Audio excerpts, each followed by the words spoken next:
ಜೀವನದಲ್ಲಿ ಕೆಲವೊಮ್ಮೆ ಸದಾ ವಿಫಲತೆಯೇ ಎದುರಾಗಬಹುದು. ಅದರರ್ಥ ನೀವು ಯಶಸ್ಸು ಪಡೆಯುವುದಿಲ್ಲ ಅಂತ ಅಲ್ಲ. ವಿಫಲತೆಯೇ ಯಶಸ್ಸಿನ ಮೆಟ್ಲಾಗುತ್ತದೆ. ಬಹುತೇಕ ಜನರು ಯಶಸ್ಸಿನ ಹತ್ತಿರಕ್ಕೆ ಬಂದು ತಮ್ಮ ಪ್ರಯತ್ನ ಕೈಬಿಡ್ತಾರೆ. ಯಾರಿಗೊತ್ತು, ಯಶಸ್ಸಿನ ಪ್ರತಿಯೊಂದು ಕಥೆಯೂ ಸೋಲಿನ ಕಥೆಯಾಗಿರ್ಬೋದು.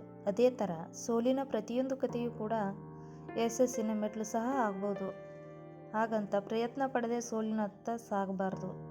ಅದಕ್ಕೆ ಬೇಕಾದ ಪ್ರಯತ್ನ ನಮ್ಮಲ್ಲಿ ಇರಬೇಕು. ನೀವು ಅಮೆರಿಕಾದ ಅಧ್ಯಕ್ಷ ಅಬ್ರಹಂ ಲಿಂಕನ್ನ ಸ್ಟೋರಿಯನ್ನು ಕೇಳಿರ್ಬೋದು. ಅವರು ತಮ್ಮ 21ನೇ ವಯಸ್ಸಿನಲ್ಲೇ ವ್ಯಾಪಾರಕ್ಕೆ ಕೈ ಹಾಕಿ ದೊಡ್ಡ ಪ್ರಮಾಣದ ನಷ್ಟ ಅನುಭವಿಸಿದರು. 22ನೇ ವಯಸ್ಸಿಗೆ ಶಾಸಕ ಸಭೆಗೆ ಸ್ಪರ್ಧಿಸಿ ಅಲ್ಲಿಯೂ ಸೋತರು. ರಾಜಕೀಯವೇ ಬೇಡಪ್ಪ ಎಂದು 24ನೇ ವಯಸ್ಸಿನಲ್ಲಿ ಮತ್ತೆ ವ್ಯಾಪಾರ ಪ್ರಾರಂಭಿಸಿದರು. ಅಲ್ಲಿಯೂ ಮತ್ತೆ ಸೋಲಾಯಿತು.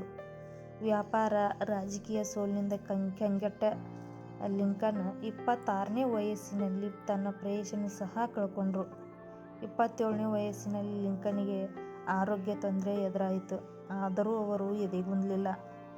34ನೇ ವಯಸ್ಸಿಗೆ ಮತ್ತೆ ಚುನಾವಣೆಗೆ ಸ್ಪರ್ಧಿಸಿ ಆಗಲೂ ಸೋತರು. ಸಾಮಾನ್ಯ ಜನರಾಗಿದ್ದರೆ ಇನ್ನು ಇದರ ಸಹವಾಸವೇ ಬೇಡಪ್ಪ, ಇದರಿಂದ ದೂರ ಇದ್ದುಬಿಡೋಣ ಅಂತ ದೂರ ಸರಿದ್ಬಿಡ್ತಿದ್ರು. ಆದರೆ ಲಿಂಕನ್ ತನ್ನ ಪ್ರಯತ್ನ ಬಿಡಲಿಲ್ಲ. ಇವೆಲ್ಲಕ್ಕಿಂತ ಉನ್ನತ ಹುದ್ದೆ ತನಗಾಗಿ ಕಾಯುತ್ತಿದೆ ಎಂದು ಭಾವಿಸಿಕೊಂಡ್ರು.